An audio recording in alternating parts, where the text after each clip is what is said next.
महत वाङ्मय में कहा गया है।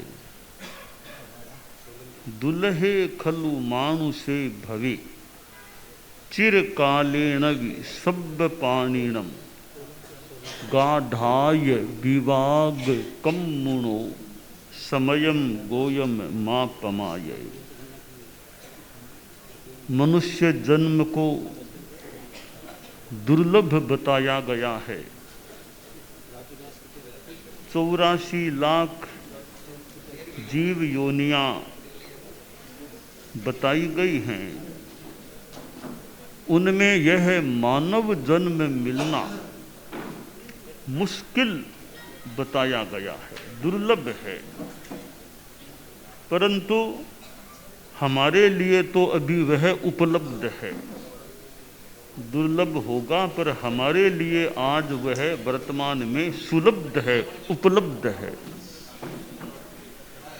तो यह मानव जीवन जो हमें प्राप्त है, इसमें जो आदमी धर्म करता है, अध्यात्म की साधना करता है, उसके लिए यह जीवन धन्य हो जाता है, कृतार्थ हो जाता है। तो बड़ा लाभ इस जीवन से प्राप्त हो सकता है।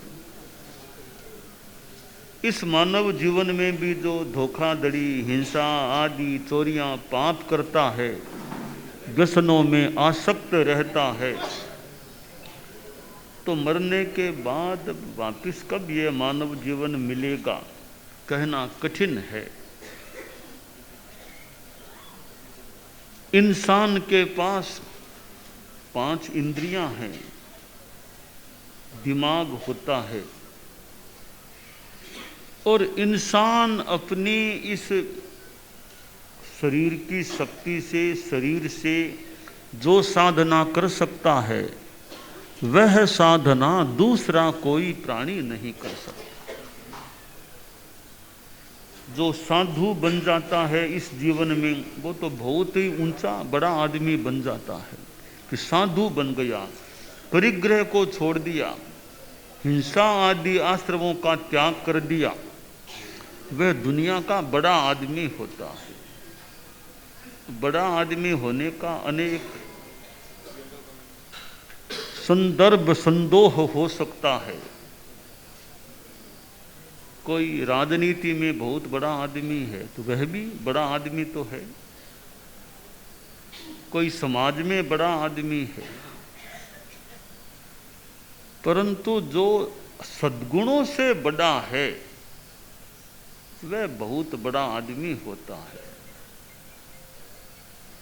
नमन खमन अरु दीनता सबका आदर भाव, कहे कबीरा वही बड़ा जाका बड़ा स्वभाव।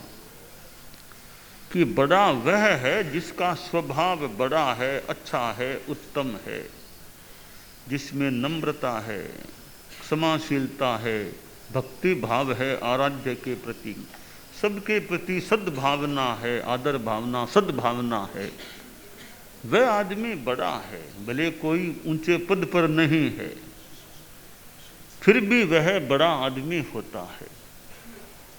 तो साधु जो त्यागी है वो तो बहुत बड़ा आदमी है। कहा गया कि 3 लोक का स्वामी, अकिंचनोह मित्यास्व त्रैलोक्याधिपतिर्भवेहि योगी गम्य मिदम प्राहु रहस्यम परमात्मने। जिसने अकिंचनता को स्वीकार कर लिया कि मेरा कुछ नहीं है, कोई मकान मेरे मालिकाना में नहीं है, 1 पैसा मेरे पास नहीं है, तो जिसने परिग्रह को छोड़ दिया, अकिंचन बन गया, वो तो मानो कंचन बन गया। अकिंचन बनना मानो कंचन, यानी बहुत बड़ा सोना जैसे निर्मल है, वैसे निर्मल बड़ा आदमी बन जाता है। जिसके पास है वो किंचन है। आपके पास 2 मकान है, आप 2 मकान के मालिक हैं, सारी दुनिया के मालिक आप नहीं हैं। 5 फैक्ट्रियां, आप 5 फैक्ट्री के मालिक हो सकते हैं, सारी फैक्ट्रियों के मालिक आप नहीं हैं। तो साधु जिसने छोड़ दिया जिसने कामनाएं छोड़ दी, इच्छाएं छोड़ दी, वो तो दुनिया का मालिक यानी दुनिया का विशेष आदमी बन गया है। तो एक तो छूटना और एक छोड़ना, एक तो जबरदस्ती कोई ले ले वो छूट गई, एक इच्छा से छोड़ दे। आचार्य के पास कई लोग आए, आंखों में आंसू थे, 15-20 इकट्ठा होकर लोग आए। आचार्य जी ने कहा बोलो क्या बात है? कि महाराज जी क्या बताएं, घर चला गया, दुकान चली गई, खेत चला गया, हम सब ले लिया गया हमसे, हमारे पास अब क्या बचा है? कुछ नहीं बचा है, यानी कोई ऐसी संपत्ति खास नहीं रही है। दुकान नहीं, मकान नहीं, खेत नहीं, पैसा भी लगभग विशेष कुछ नहीं है। परिवार बिछुड़ गया है, कोई कहीं रह गया, कोई कहीं रह गया, युद्ध हुआ, कोई कहीं कोई कहीं, ऐसे हम तो शरणार्थी बन गए। हमारी यह हालत है, कुछ नहीं रहा हमारे पास। तो आचार्य जी ने थोड़े मनोवैज्ञानिक तरीके से कहा, अच्छा आपके पास मकान नहीं, दुकान नहीं, फैक्ट्री नहीं, परिवार भी छूट गया, मेरी हालत भी देखो, मेरे पास भी अपना कोई मकान नहीं है, मेरे पास कोई खेत नहीं है, मेरा कोई फैक्ट्री कुछ कारखाना नहीं है, परिवार भी मेरे पास अब मेरा नहीं है। वो अवाक, अरे आपकी यही हालत, आप सब तो दोनों एक से हो गए, जैसे हम वैसे ही आप हो गए। मेरी हालत देखो, आपके पास थोड़ा पैसा तो होगा ना, मेरे पास 1 रुपया भी नहीं है। मेरी हालत देखो आप, कोई मकान नहीं मेरे मालिकाना में, कोई दुकान नहीं, कोई फैक्ट्री नहीं, 1 रुपया मेरे, 1 पैसा मेरे पास नहीं है, परिवार मेरे पास तो मूल परिवार घर का वो मेरे पास नहीं है। लोग अवाक, अरे आप तो हमसे भी ज्यादा खराब स्थिति वाले आदमी हो, हमारे पास तो फिर भी थोड़े बहुत पैसे कहीं जेब में मिल जाएंगे, आपके पास वो भी नहीं है। तब आचार्य जी बोले देखो तुम्हारी और मेरी स्थिति में कितनी समानता है। तब उनका थोड़ा दुख भी कम हुआ, अरे ये भी ऐसे ही हैं, ये भी तो हमसे ज़्यादा खराब है स्थिति, इनके तो परिवार है ही नहीं इनके पास, तो हमारे पास फिर भी 1-2 तो है ना साथ में, इनके पास 1-2 भी घर के थे वो नहीं है। तब आचार्य जी बोले इतना होने पर भी आप मेरे में फर्क है, आपकी आंखों में आंसू है, मेरी आंखों में कोई आंसू नहीं है, मैं प्रसन्न हूं। आपकी आंखों में आंसू है कि मेरा वो गया वो गया वो गया, मेरे पास भी कुछ नहीं रहा ये चीजें, मेरी आंख में आंसू नहीं है, मैं शांति में हूं, संतोष में हूं और मैं सुख में हूं। कारण क्या है, आपका तो छूट गया और मैंने छोड़ दिया, यह फर्क है। आपका तो छूट गया, लोगों ने ले लिया कर लिया जो भी हुआ, और हमने इच्छा से त्याग दिया, छोड़ दिया, इसलिए न होने पर भी मैं सुखी हूं, आप दुखी हो। तो साधु का क्या कहना, जो परिग्रह का परित्यागी बन जाए और भी हिंसा आदि का त्याग कर दे, वो साधु कितना महान व्यक्ति दुनिया का होता है। तो आज यहाँ लंबोड़ी में ये साधुओं का, साध्वियों का, हमारे समणी जी भी हैं साथ में, समागम हुआ है। इतनों का समागम होना, और किसान सम्मेलन है, किसान हो कुछ भी हो, इंसान तो है ही ना, किसान भी इंसान है और आदमी भी इंसान है। किसान का कृषि के साथ मान ले संबंध है, ये ऋषि और ये कृषि से जुड़े हुए किसान हैं।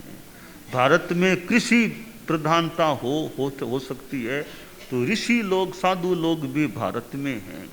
तो किसान लोग हैं, खेती बाड़ी करके मान लो, और भी जमीनें हों और हों, बड़े धनाढ्य हो सकते हैं, परंतु जीवन में धर्म की धनाढ्यता है या नहीं, जीवन में ईमानदारी, अहिंसा और नशा मुक्त रहना, कोई प्रकार का शराब, बीड़ी, सिगरेट आदि कोई नशा न हो। तो किसान जो अन्नदाता, अन्न देने वाले किसान हैं, हालांकि ठीक है पैसा तो लेते होंगे बदले में, अन्न देने के साथ पैसा तो लेते होंगे, फिर भी मान लो अन्न पैदा करने वाले, अन्न देने वाले, तो ये अन्नदाता हैं। ऐसे राजा महाराजाओं को अन्नदाता अन्नदाता कहते हैं, किसान भी अन्नदाता है। तो अन्न का बड़ा महत्व, अन्न एक प्रकार का रत्न माना गया। पृथिव्याम त्रीणि रत्नानि जलमन्नम सुभाषितम मूढ़ई पाषाण खंडेषु रत्न संज्ञा विधि। कि धरती पर 3 रत्न हैं। एक तो पानी, जल अपने आप में रत्न है, पानी न हो तो बड़ी समस्या हो जाए। ये अन्न, अनाज है, वो एक रत्न है। तीसरा सुभाषित, ये अच्छी वाणियाँ, शास्त्रों की ओर की अच्छी वाणियाँ हैं, वे रत्न हैं। कि मूढ़ लोग हैं, हालांकि मैं तो मूढ़ नहीं कहना चाहूँगा, कवि ने कहा मूढ़ लोग हैं, वो पत्थरों को रत्न कहते हैं। वास्तविक रत्न तो ये हैं जल, अन्न और सुभाषित। हालांकि बात यूँ देखें तो कि आपके पास हीरे पन्ने बहुत है, तो खाने को अनाज नहीं है तो वो अन्न हीरे मोती क्या काम आएंगे। पीने को पानी नहीं है तो बहुत हीरे मोती होंगे, फिर पानी नहीं तो कब तक जिंदा रह पाएंगे। तो अन्न बड़ा रत्न है, जल भी, पानी भी बड़ा रत्न है। अब पानी की किल्लत की भी, कभी कभी पानी की किल्लत है, अकाल पड़ गया, वो तो पानी का, प्यास में पानी का महत्व, मूल्य सामने आ सकता है। प्यास लगे गहरी तब पानी का कितना मूल्य है वह सामने आ सकता है। तो पानी, जल और इधर शास्त्रों आदि की, आदमी की भी सुभाषित अच्छी वाणी होती है, इसका मूल्य हमारे साधु साध्वियाँ हैं जो त्यागी होते हैं, यानी घर छोड़ दिया, परिवार छोड़ दिया, सावध्य युगों का त्याग कर दिया, तो वे दुनिया के बहुत बड़े व्यक्ति होते हैं जो त्यागी होते हैं, सन्यासी होते हैं, साधु होते हैं। आज चतुर्दशी और वो पूर्णिमा को सह संयोग मिली भेड़ी है, मान ले, वैसे चतुर्दशी भी है, वैसे पक्की मतलब पूर्णिमा भी साथ में है। चतुर्दशी हमारे यहाँ एक महत्वपूर्ण दिन होता है, जब साधु साध्वियों का जमावड़ा होता है, उपस्थिति होती है मुख्य प्रवचन कार्यक्रम में। और साधु साध्वियों का जो मूल नियम है, सर्व साधु साध्वियाँ 5 महाव्रत, 5 समिति और 3 गुप्ती की अखंड आराधना करें। यह साधु का साधुत्व है। महाव्रत, अहिंसा, सत्य, अतौर्य, ब्रह्मचर्य, अपरिग्रह और समितियाँ, गुप्तियाँ, तो ये इनका पालन करना यह साधु साध्वी का एक अपना धर्म होता है। हमारे नवदीक्षित साधु हैं और साध्वियाँ हैं, इधर समणियाँ भी हैं, तो भी ये हमारे 5 महाव्रत, 5 समिति, 3 गुप्ती हैं कि बहुत थोड़ा ज्ञान है, बहुत ज़्यादा ज्ञान नहीं है, 12वें गुणस्थान में वो साधु जा सकता है। बहुत ज़्यादा पढ़ा लिखा नहीं है, अंग्रेजी नहीं जानता, संस्कृत का विद्वान नहीं है, सारे शास्त्रों का भी गहरा विज्ञाता नहीं है, 5 समितियाँ, 3 गुप्तियाँ, महाव्रत, इनका अच्छा पालन है, अच्छा इनका ठीक ज्ञान है, वह साधु बढ़ते बढ़ते 12वें गुणस्थान तक पहुंच सकता है। फिर तो आगे 13वां तैयार है ही है। तो ये 5 महाव्रत, 5 समितियाँ, 3 गुप्तियाँ हैं, इनकी अच्छी आराधना की भावना, जागरूकता हम सभी को रखनी चाहिए। इरिया समिति चलना है, देख देख कर समणियाँ भी, अब विहार करना तो भी साध्वियों की तरह देख देख कर चलने का, इरिया चलने में देख देख ना, यह ध्यान रखना, कोई जीव जंतु न मरे, यह प्रयास रखना। और पृथ्वी का आगे थोड़ा, पृथ्वी का थोड़ा बचाव का प्रयास। अभ्रक आ गई और आ गई रास्ते में भी, कम से कम मन में जितना हो सके, बाकी तो बिहार है तो मान लो कुछ संगठन होगा, जितना हो सके उतना तो बचाव करें। कि बचाव कैसे संभव हो सके, थोड़ा पैर को ऊंचा करके चलें, थोड़ा फाबा फाबा टिका लें, ताकि जितना कम संगठा हो पृथ्वी काय का उतना हम कर बचने का प्रयास। तो पृथ्वी का जगह जगह ये पत्थर के और के टुकड़े टुकड़े पड़े हों, अभ्रक बिछी हो, तो भी हम पृथ्वी काय का वास्तव में सचित है, अचित है, भगवान जाने। हम अपना बचाव जितना कर सकें कर लें। बाकी तो बिहार है तो मान लो बिहार में और जितना इधर उधर जाने में लगे कि पृथ्वी का ये लगता है, उधर मत जाओ कि फैक्ट्री है वहाँ आओ, ये रास्ते में मिट्टी अपने नहीं जाना, कोई दूर से ही मंगल पाठ सुन लो, कहीं कोई क्यों पैर के लग जाए कहीं। तो हमारी यह जयना बन जयम चरे चरे मंद मनुविज्ञो, धीरे चलना, जागरूकता से चलना, बैठना, सोना आदि प्रवृत्तियां हैं, उनमें हम संयम का ध्यान रखें, अहिंसा का ध्यान रखें, और स्वाध्याय का भी 10वें आलियम जितना सीखना पूरा हो जाए ऐसा प्रयास 10वें आलियम पे चितारना करने का, चितारना कि 10वें आलियम का प्रोग्राम बना ले कि संडे को पहले 4 अध्ययन, मंडे को 5वां अध्ययन, ट्यूसडे को 6ठा अध्ययन, फिर वेंसडे को 7वां अध्ययन, थर्सडे को, फ्राइडे को, सैटरडे को 10वां एंड चूलिकाएँ। बस यह प्रोग्राम अपना भी रोज न हो तो एक कभी छूट गए तो अगले दिन पूर्ति कर देने का, यूँ 7 दिनों का प्रोग्राम बना लें, एक हर दिन यूँ थोड़ा थोड़ा चलता रहे। पूरा एक साथ 10वें आलियम न हो सके तो 7 दिनों में बांट दें, नई साधवियाँ और है ना, रोज न हो तो 7 दिनों में ही बांट लें, थोड़ा थोड़ा करके एक सप्ताह में पूरा 10वें आलियम हो जाए। रोज न हो तो सप्ताह में हो जाए तो भी ठीक है। तो आज दीक्षा दिवस है तो अभी 10वें आलियम पक्का एक सप्ताह में उसको बांट के चितारना हो जाए तो वो एक पक्का एक बार हो गया, फिर चितारना करते रहें। तो चितारना करने से ज्ञान पक्का रह सकता है। नया सीखे तो कई दिन तो रोज चितारें, फिर 2 दिन में एक बार, फिर 3 दिन में एक बार करते अब एकदम पक्का अब सप्ताह में, पूरे एक सप्ताह में पूरा हो जाए। जैसे डॉक्टर कहते हैं कई बार अभी इतनी गोलियां लो, अब कुछ ठीक है, अब इतनी गोली कम कर दो, इतनी गोली कम कर दो, थोड़ी सी कम कर दो, अब ठीक हो जाओगे। तो वैसे ही एक साथ थोड़ा चितारना करते, अब थोड़ा कम कर दो, अब सप्ताह में आ जाओ। इस प्रकार 10वें आलियम है वो हमारा अपना, यानी हमारी स्मृति में नाम सम अगर हो जाए। तुम्हें रात में उठा करके पूछे 12 बजे 1 बजे तुम्हारा क्या नाम है, नाम बोल देते हो ना, क्या नाम, मुनि आर्ष कुमार नाम है। जैसे नाम सम, नाम अपना याद रहता है, हम प्राय नाम नहीं भूलते हैं, प्राय नाम नहीं भूलते, क्या नाम है तुम्हारा नाम। इसी तरह 10वें आलियम अगर याद हो जाए, नाम सम, नाम की तरह याद हो जाए, फिर तो कहना ही क्या, नाम सम हो जाए 10वें आलियम। तो नवदीक्षित जो हमारे ये शिष्य शिष्याएँ हैं वे 10वें आलियम को अपना एक बना करके अपना कल्याण मित्र बना ले, कुछ भी कह दें भी इसका चितारना होता रहे तो भूली न पड़े। नहीं अब कोई आगम सीख लिया तो मेरी भूली न पड़े, बाकी तो द्रव्य क्षेत्र काल भाव इतनी परिस्थितियां आ गई, चितारना नहीं हो पाता तो कोई बात नहीं, हो सके तो चितारना करने का प्रयास करें। और चलने में सावधानी, ट्रैफिक के प्रति भी जागरूकता साधु साधियों में हम सभी में रहनी चाहिए, समणियों में भी। रोड पार करने में और में रोड के बीच में चलना, एक तरफ चलें रोड में, ताकि हमारी सावधानी है कि सावधानी अपनी रखनी चाहिए। बाकी तो नियति का योग है, अपनी सावधानी बनी रहे। रोड के बीच में चलना और बातें करते करते चलते रह गए, इधर उधर ध्यान नहीं दिया तो बातें नहीं करना दोनों दृष्टियों से ठीक है। हमारी अहिंसा की दृष्टि से तो है ही नियम, ट्रैफिक के हिसाब से भी चलते चलते बातें नहीं करना ताकि जागरूकता रहे। और चलता लोग तो चलते रहे साथ में बातें भी करते रहे, वो तो गृहस्थ है मान लो, वो हम साधु हैं तो हमारा अहिंसा के संदर्भ में भी बातें करते नहीं चलना, वैसे मोटा मोटी ठीक है।